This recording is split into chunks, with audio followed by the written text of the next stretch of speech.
All right, guys, welcome back to TD Fans Talk. Unfortunately, I think you all already know I'm coming with some very unfortunate news. Josh Sitton is out for the season. Starting left guard of the Miami Dolphins, okay? Now, it's a tough one for me, all right? I'm just going to be upfront and honest. I'm a little down right now.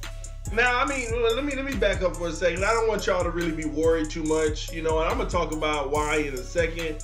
But here's the reason why I'm down, okay? I still have the full confidence in our team and our offensive line. It's just that now is one of those moments where I feel like I don't know until I see it. And that sucks because finally, Ryan Tannehill has an offensive line that everybody can get behind, and I was proud of. I felt like the combination of those five guys, even with Jesse Davis, because the combination was, man, it was legit. Tannehill finally had an offensive line, and I felt like Adam Gase and Tannehill, for once in their tenure with the Dolphins, have no excuses whatsoever. And that's part of why I feel like we are a Super Bowl team. We have the depth, we have the squad, we have the non-selfish players to go all the way. I don't care what anybody says. Yeah, we may lose here and there, but we have that team that can get more than 11 wins. And we have that team that can make some noise and actually shock some people and maybe even actually make it to the Super Bowl. I really believe that. And when Sitton went down, it hurt because that throws a little gut punch in what I feel like I know, okay? As far as the Dolphins taking it all away, all right? I already know there's a lot of doubters out there, even Dolphin fans on, you know, taking it all away. They may feel like, yeah, we'll make the playoffs, but taking it all away, I don't know about all that. I felt it, guys. A part of me still feels it, but let me tell you why it kind of hurts, because that camaraderie that they built in the offseason, man, it showed in preseason and game one. So just seeing him go down like that, it just hurts me because I don't want that to happen. But lucky the Dolphins, they have the team built for depth, okay? Now, Ted Larson, Asiata, Jesse Davis, they're going to be rotating to fill that void. I'm going to go ahead and be upfront with you, okay? My thoughts on the whole thing, I think Ted Larson, because I remember when he played the last 8 games of the previous season, he played well. I mean, I'm going to be honest with you. He played very well. It was just the fact of, you know, Sitton and Kilgore coming in, bringing that new culture with Tunsil over here, Juwan James, Jesse Davis. They looked so good in preseason in the first game that you don't want to see that broken up. But Ted Larson, guys, he's no one for us to sleep on and make it seem like, oh, our season's over. I think he can actually come in, fill in that void, and do a very good job. Here's my issue with it, okay? A reporter today, they asked Adam Gase, you know, so is this one of those cases where you go out and find someone? Adam, like, he didn't even let the guy finish, okay? He said, no, not at all, man. We got our roster. I actually like our guys. See, that's a catch-22 for me. On one hand, I trust Gase, and I like Ted Larson, so I see where he's going with that.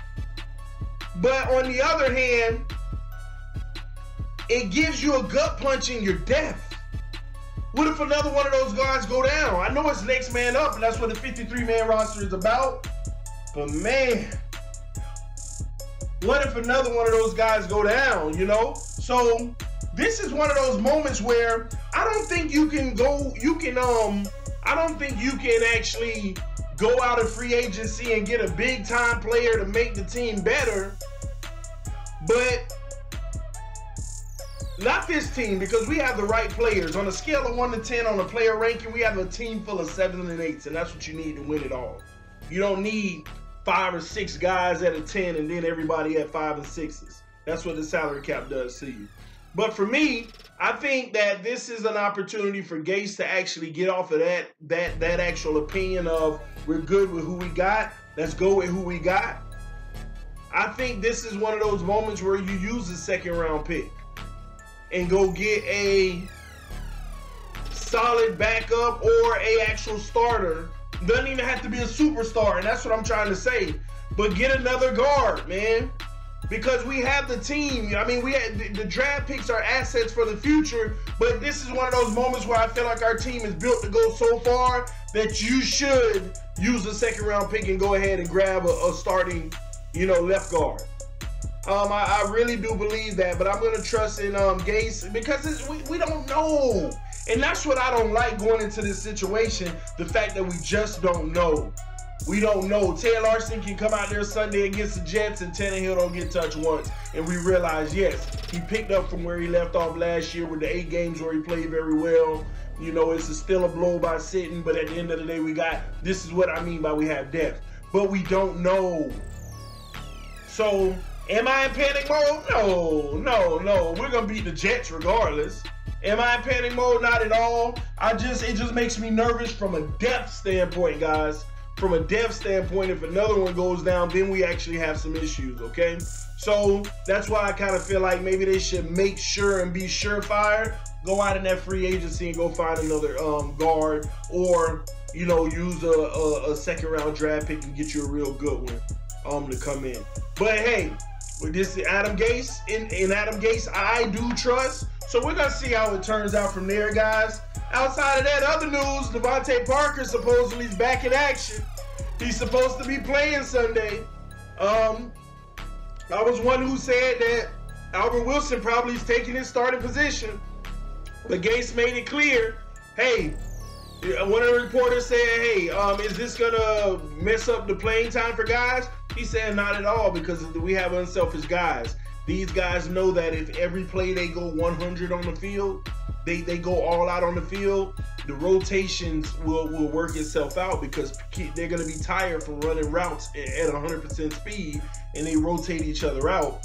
And that's huge, man. That's why I love our team, man. I love our team because of that very reason. But I will say this, Devontae Parker, you better come show up and show out. You better come show up and show out. You're that big frame receiver. You're going to be everything for us. So we need you to show up and show out. So we lost a big name in Sam, but at the end of the day, we gained Devontae Parker. I know Dolphin Nation may say, hey, I don't know if that's a big game, but we don't know. We don't know. Now, let's be fair. Let's not act like Devontae Parker's a bum. He just always getting injured. So it sucks that we can't have him.